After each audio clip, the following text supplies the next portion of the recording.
has issued a severe thunderstorm warning for southwestern Ogle County in north-central Illinois, northwestern Lee County in north-central Illinois until 4:45 p.m. At 4:18 p.m., a severe thunderstorm was located near Rock Falls, moving northeast at 40 miles per hour. Hazard, 60 miles per hour wind gusts. Source, untilted observations. A 60 miles per hour wind gust was measured in Sterling with these storms. Intact, expects damage to roofs, siding, and trees. Locations impacted include Dixon, Franklin Grove, Grand Detour, Nelson, Harmon, Woodland Shores, Eldena, Wusong, and Nakusa.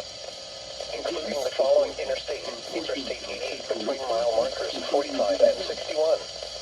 This includes Sauk Valley College. A tornado watch remains in effect until 8 p.m. for north-central Illinois.